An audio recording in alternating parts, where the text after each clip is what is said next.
Markets. आज की video का टॉपिक है कैसे आप सेक्टर आइडेंटिफाई करें और फिर कैसे उस सेक्टर से आप स्टॉक्स को आइडेंटिफाई करें। बिकॉज किसी भी ट्रेडर या इन्वेस्टर्स के लिए जो सबसे बड़ा चैलेंजिंग पॉइंट है वो ये कि यार किस सेक्टर में जाएं, और फिर अगर आपने सेक्टर आइडेंटिफाई भी कर लिया तो उस सेक्टर के किस स्टॉक को हम पिक करें सो दैट कि हम मैक्सिमम रिटर्न बना पाए। सो ये छोटी सी वीडियो आपकी इस प्रॉब्लम को दूर करने वाली है। ठीक है, मेरी स्क्रीन आपको दिख रही होगी। सो शुरू करते हैं। Let me increase the size of it, give me a moment. Alright, so सबसे पहले मुझे सेक्टर पिक करना है। Sector I will pick on the basis of RSI।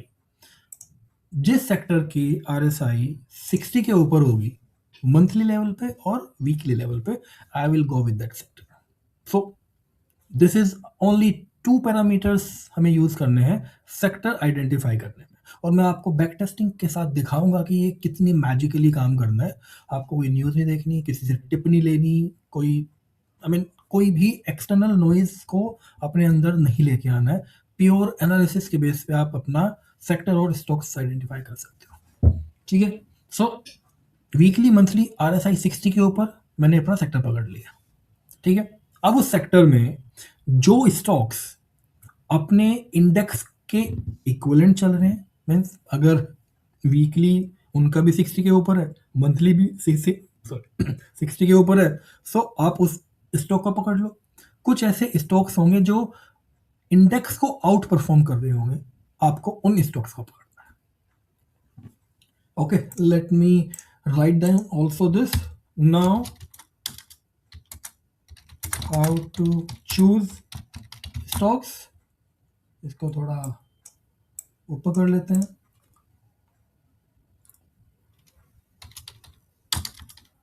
Better और सिमिलर टू इंडेक्स चार्ट।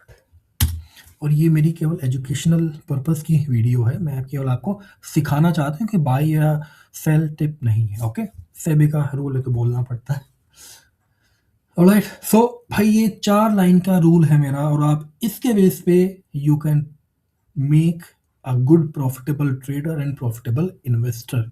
कैसे? Now see the magic. I would say कि आप इसका स्क्रीनशॉट ले लो या आप इसके नोट्स बना लो। सो यहाँ पे इस साइड पे मैं इंडेक्स का चार्ट लगाऊंगा और इस साइड पे मैं स्टॉक का चार्ट लगाऊंगा, एंड देन हम इन 4 लाइन के बेस पे या इन 2 लाइन के बेस पे ही हम अपने स्टॉक्स को पिक करेंगे और अपनी एंट्री, स्टॉप लॉस, एग्जिट को प्लान करेंगे।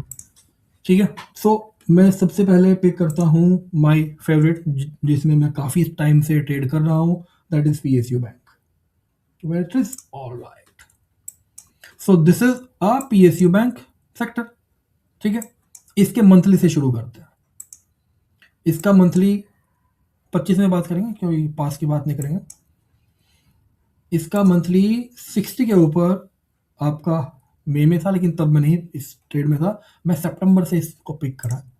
तो 1 सितंबर को when I pick this index chart, तो PSU बैंक 60 के ऊपर था मंथली में। वीकली में देखते हैं, वीकली में थोड़ा सा 60 के नीचे था। सो आई वेट कि ये एक बार वीकली भी 60 ब्रेक करे। इसने वीकली 60 ब्रेक करा 15 सितंबर के बाद, और लकीली उस टाइम पे डेली भी 60 के ऊपर था। तो हमें एक अपना सेक्टर पता चल गया कि भाई अब PSU बैंक में ही ट्रेड करना है। और ट्रेडिंग में यार एक बहुत अच्छी कहावत है, लेस इज मोर। अब आपको अलग किसी सेक्टर में भागने की जरूरत नहीं है, आपको एक सेक्टर मिल गया PSU bank, stick to that. आप इसी में अच्छी रिस्क मैनेजमेंट के साथ आप जाओ।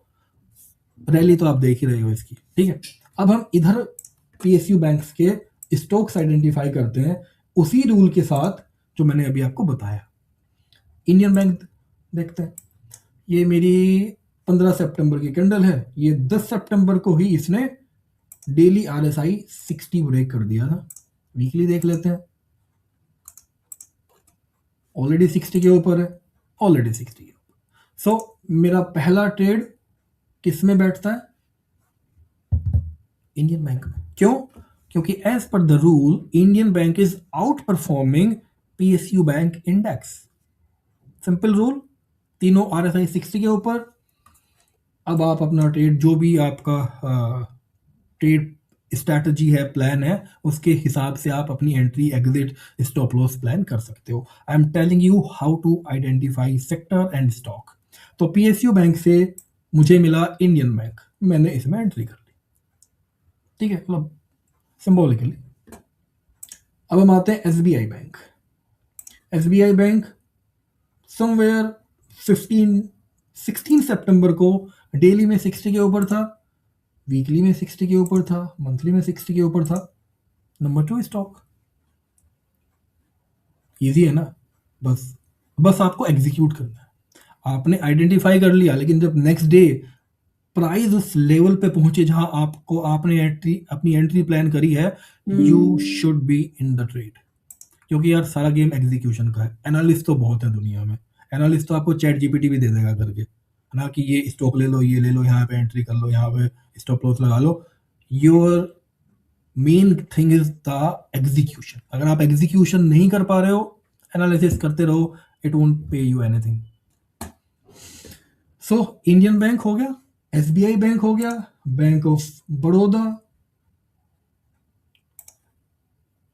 17 सितंबर 60 के ऊपर, वीकली 60 के ऊपर नहीं गई, मैं वेट कर लूंगा, मैं एंटिसिपेशन में ट्रेड नहीं लूंगा, आई विल वेट। इसमें मेरी एंड ऑफ सितंबर में एंट्री बनी, ठीक है भाई, लेट्स वेट। बट ये मेरी लिस्ट में आ गया। यूनियन बैंक, हम कहाँ हैं, सितंबर में थे हम कहीं। सो यूनियन बैंक इज लाइक मेरी उस लिस्ट में शायद ना आ पाए, क्योंकि 19 सितंबर वीकली 60 के नीचे है, मंथली थोड़ा सा जस्ट अभी वो क्रॉस कर रहा, तो ये उस टाइम पे मेरी लिस्ट में नहीं था, तो मैं union bank is out of my list. Bank of India, let's check. देखो, हमें एंटिसिपेशन नहीं करना, हमें तो सेटअप देखना है। सेटअप पे ट्रेड है, आप लोगे, इन्वेस्ट करोगे एंटिसिपेशन में, या सोच के कि ये बहुत अच्छा बैंक है, बहुत बड़ा बैंक है, इतनी इसकी बैलेंस शीट है, नो, फॉरगेट इट। हमें सेटअप पे ट्रेड करना है, टेक्निकल एनालिसिस के बेस पे। 11 सितंबर को 60 के ऊपर, वीकली नहीं 60 के ऊपर, मंथली नहीं 60 के ऊपर, आई विल वेट। बट ये मेरी लिस्ट में है, क्योंकि बिल्कुल अब लिस्ट में क्यों है, सेक्टर चल रहा है, इंडेक्स का सपोर्ट है, मार्केट का सपोर्ट है। सो जो मैं मार्केट कॉन्टेक्स्ट की बात करता हूँ, वो बहुत इंपॉर्टेंट है। सो हमें मार्केट कॉन्टेक्स्ट के बेस पे अपने डिसीजन लेने हैं। सो मार्केट, मेरा PSU बैंक क्या कह रहा है, इट्स सुपर बुलिश। सो ये मेरी लिस्ट में आ गया, लेकिन मेरा ट्रेड लेट में बना है इसका।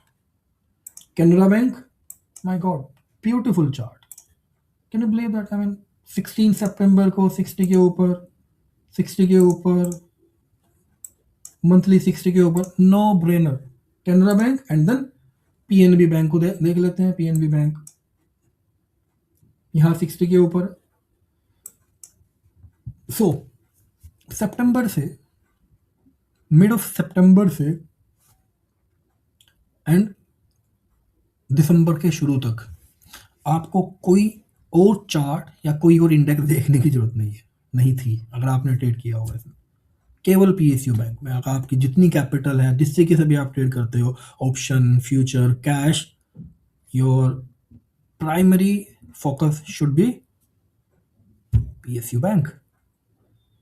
इसी टाइप से मैं आपको एक और सेक्टर दिखाना चाहता हूं, जिसमें I traded metal sector. Metal sector daily यहाँ 60 के ऊपर था, वीकली 60 के ऊपर था, मंथली 60 के ऊपर था। आप जाओ और मेटल के स्टॉक्स आइडेंटिफाई करो, किस में आपको एंट्री करनी थी।